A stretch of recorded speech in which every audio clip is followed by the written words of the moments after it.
Língua portuguesa, leitura, livro C, lição 3, aula 4. Olá, estamos de volta! Eu vim pensando pelo caminho: pé de alface, pé de moleque, pé de vento, pé de cabra, pé de ouvido, pé na estrada, ao pé da letra. Tudo por causa de um pé de alface. Essa receita tá rendendo, não é mesmo? A gente não aprende só a cozinhar, a gente aprende tanta coisa e hoje tem mais. Vamos aprender muitas palavras usadas na cozinha, mas que a gente usa também no dia a dia. Correção do dever de casa. Vamos começar pelo dever de casa. A gente vai conseguir tirar mais caldo daquelas receitas. Notaram a expressão que eu usei? A gente ainda vai conseguir tirar mais caldo daquelas receitas. Tirar caldo. É outra expressão. Extrair o suco, extrair o sumo. Estudar é isso. É aprender um pouquinho a cada dia. Vamos aprender o significado dessas palavras e vamos ver o que vocês aprenderam e colocaram nos seus cadernos. Eu vou fazer um quadro para a gente resumir tudo. Nós vamos examinar cada verbo e conversar um pouco sobre eles.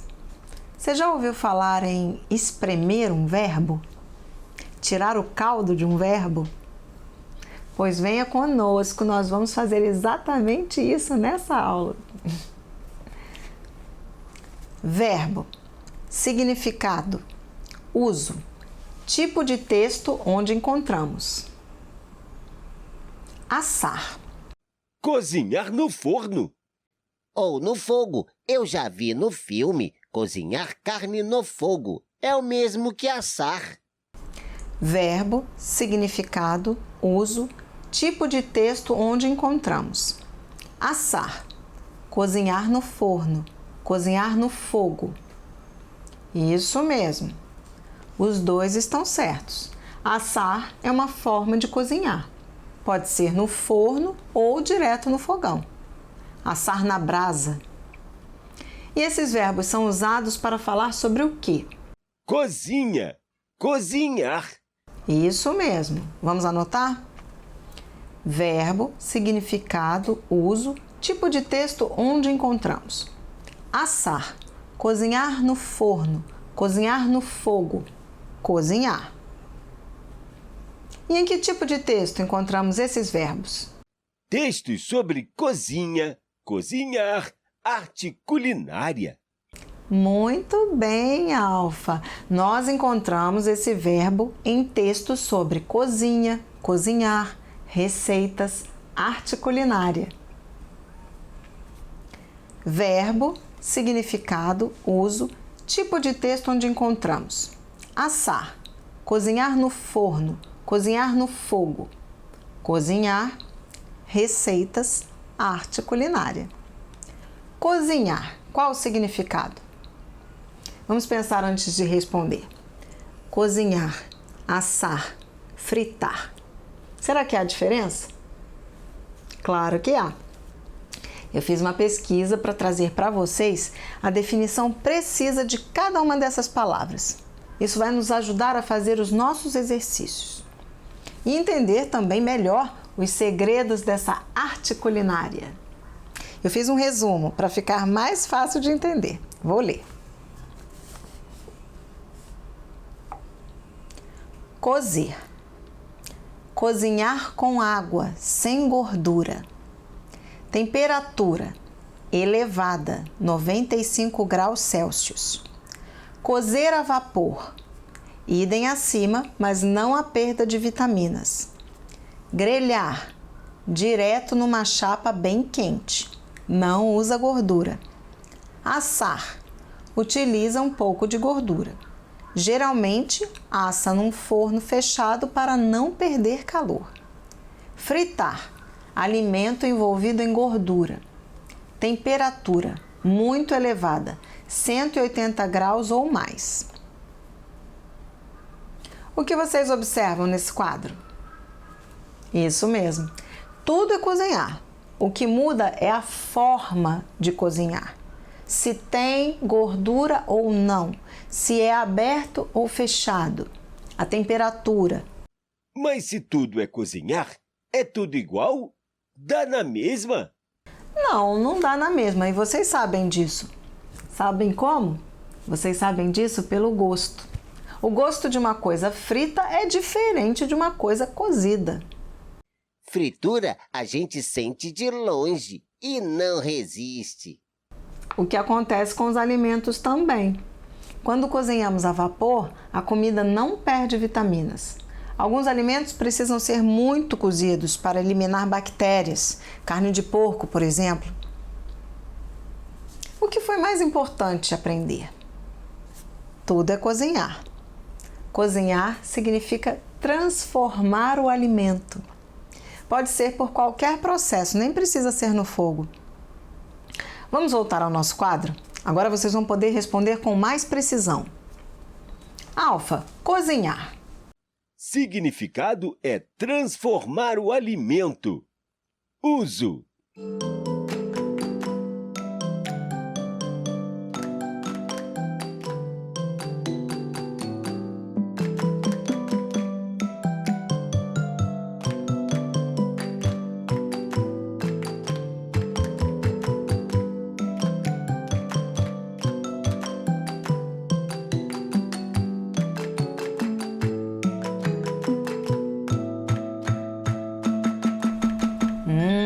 Beto, ferver.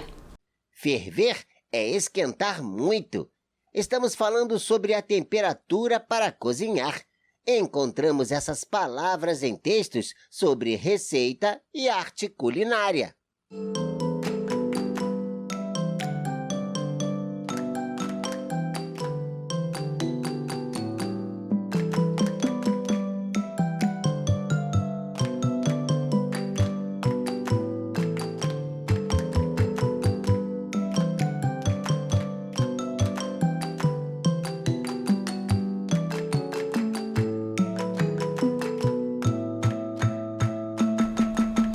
Alfa, fritar.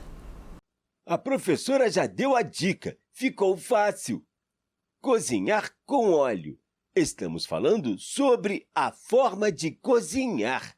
Encontramos esses verbos em textos sobre cozinha, receitas.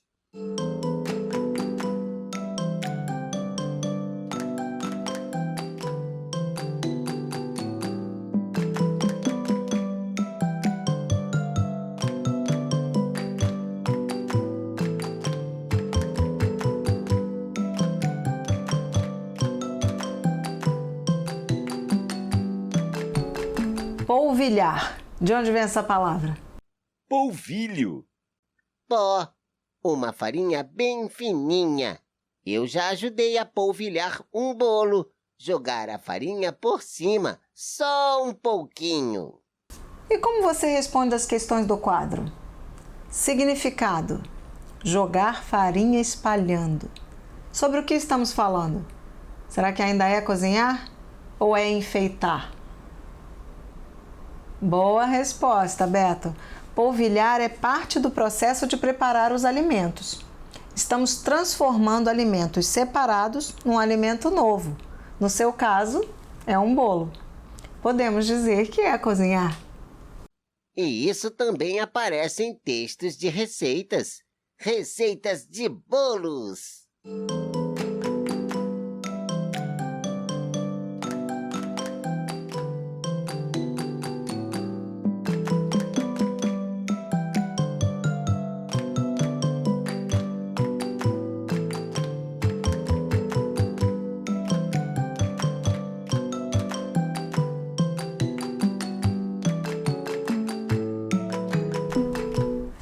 Vamos para a página 28. Vamos ver aqui. Eu vi os exercícios de vocês, vi que vocês pesquisaram bastante. Eu conversei com meu pai e minha mãe. Minha irmã também entende muito de cozinha.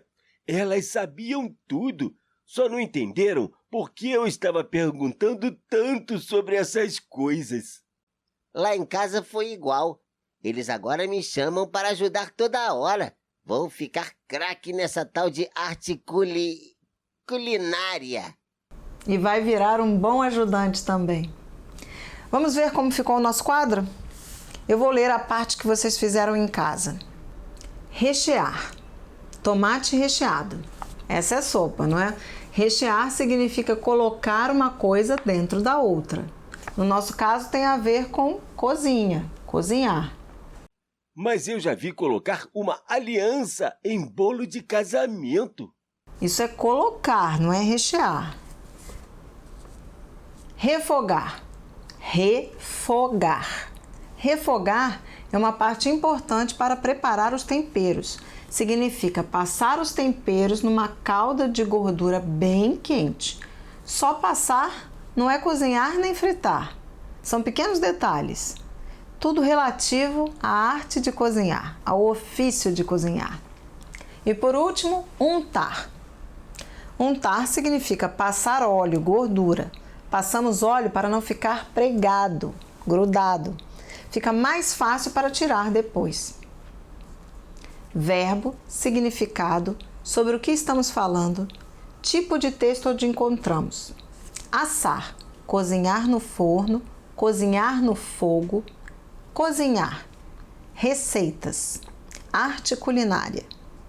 Cozinhar, transformar alimentos.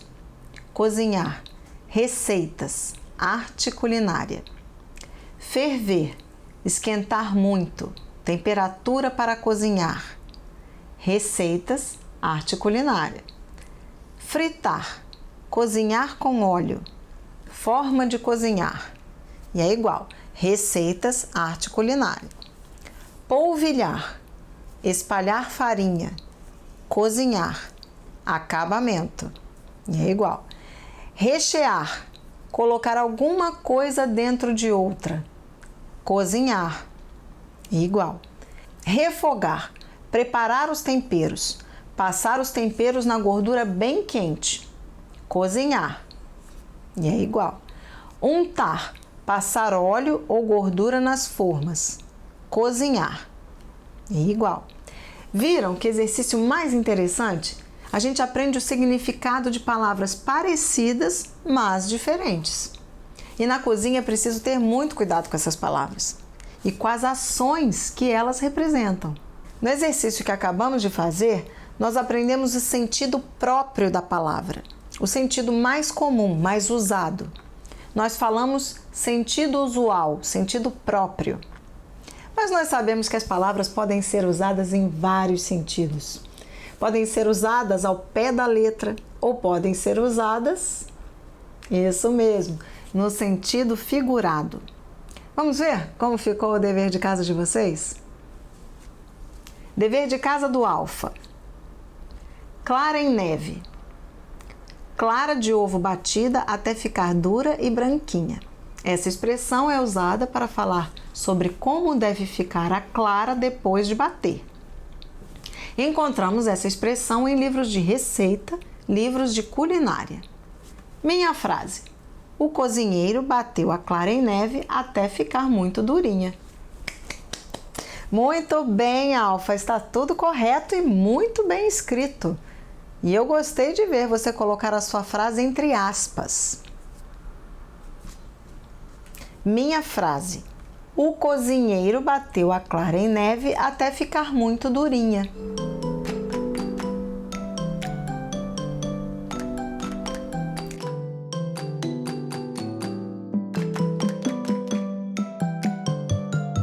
Bem passado, bem frito, bem assado. Essa expressão é usada para falar sobre como deve ficar a carne. Encontramos essa expressão em livros de receita, livros de culinária. Minha frase: moço, eu quero um bife bem passado. Parabéns, Alfa! Você entendeu direitinho, fez muito bem o dever. Vocês também fizeram assim? Tudo correto, organizado e caprichado? Beto, agora é sua vez. Dever de casa do Beto. Mal passado. Essa expressão é usada para falar sobre como fritar um bife. Encontramos essa expressão em livros de receita, livros de culinária. Minha frase: minha irmã perguntou se eu gosto de bife mal passado. Perfeito, Beto! E o que você respondeu para sua irmã? Bem passado. Eu gosto de bife bem passado. Dever de casa do Beto. Ao ponto. Essa expressão é usada para falar sobre como passar o bife. Encontramos essa expressão em livros de receita, livros de culinária. Minha frase: minha irmã perguntou: Beto, você gosta mais de bife bem passado ou ao ponto? Sua irmã gosta muito de agradar você, não é, Beto? Ela deve ter muito carinho com você. Exercício 4, da página 28. Para o tabule, precisa-se de 1 xícara de café de salsa picadinha. O que há na xícara afinal? Café ou salsa? A xícara é de café e vai ficar cheia de salsa picadinha. Isso mesmo.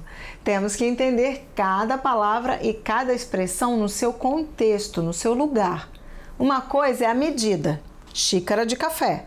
Outra coisa é o ingrediente, salsa picadinha.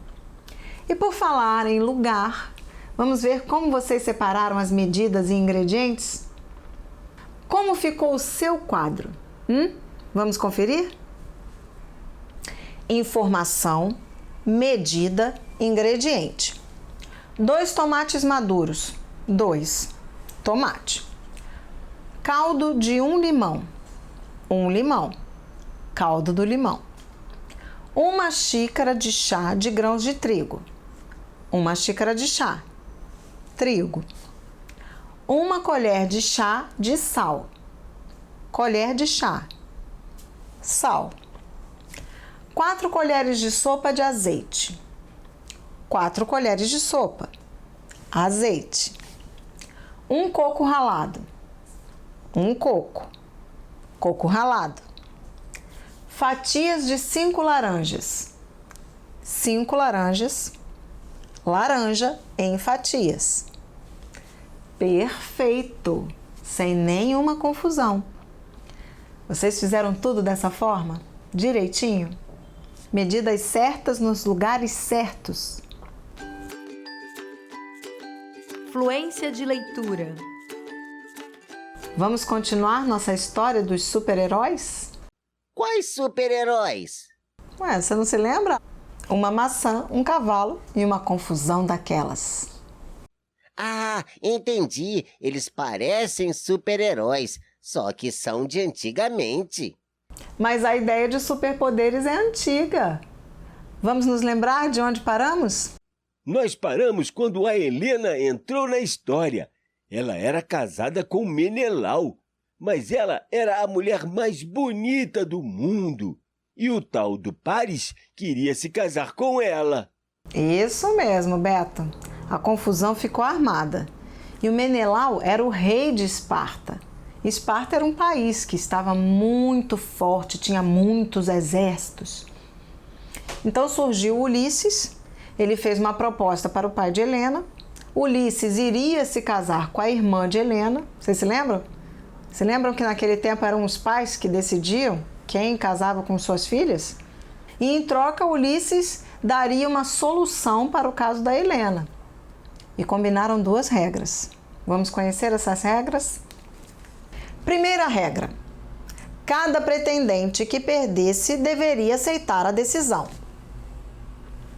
Segunda regra: todos deveriam jurar que iriam proteger Helena se ela fosse raptada.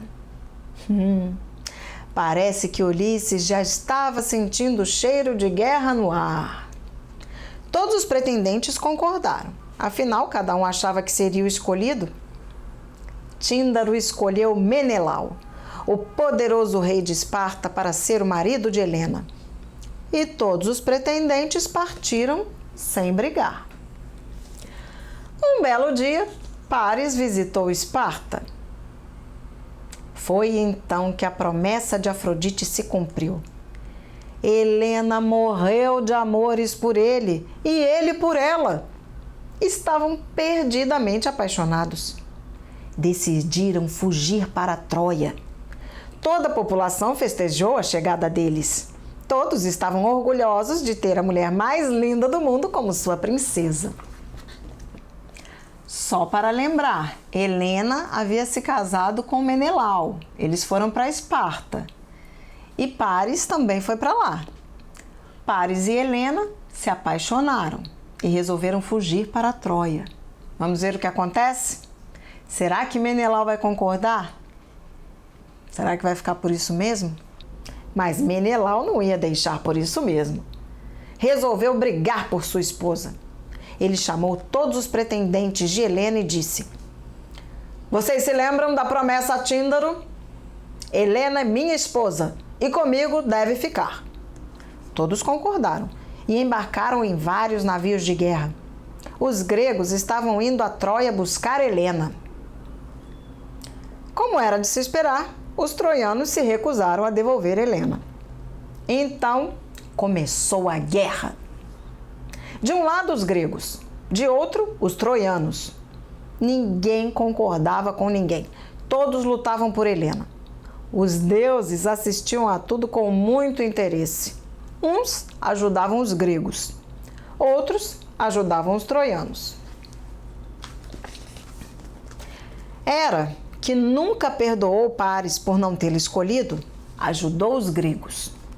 Atena era protetora de Troia, mas também estava brava com Paris e foi mais uma a ajudar os gregos. Ares, o deus da guerra, não tinha lado. Ficava observando e ajudava o lado que estivesse em vantagem. Até a própria deusa Afrodite, que incentivou Paris a escolher Helena, entrou no campo de batalha. A guerra se estendeu por 10 longos anos. Está ficando emocionante, não é mesmo? Então, vamos fazer um suspense. Amanhã a gente termina. Resumo da aula. Mais uma aula suculenta, não é mesmo? Aula suculenta. Já ouviram essa expressão? Mas dá para imaginar o que é. Se espremer, sai muito suco. Hoje nós aprendemos muito vocabulário. Cozinhar, assar, fritar, tantos detalhes. Hoje nós aprendemos a diferença entre o sentido próprio e o sentido figurado. Colher de chá de limão não é chá de limão, é suco de limão na colher de chá. A gente não cai em pegadinha fácil, não é mesmo? É só prestar atenção. O que é medida, o que é ingrediente. E avançamos com a nossa história. Vocês estão acompanhando a leitura? Estão percebendo a forma como eu leio? Como é importante ler com entonação? Dever de casa. Dever de casa. Leitura, livro C, página 27, exercício 1. Página 29, exercícios 5, 7, 8 e 9. Fluência de leitura. Página 36, verbos no modo imperativo. A próxima será a nossa última aula dessa leitura. Viram como o Tabu lhe rende? Treinem bem os verbos no imperativo. São verbos muito usados para fazer receitas. E vejam as expressões. Procurem boas respostas. Combinado? Até a próxima!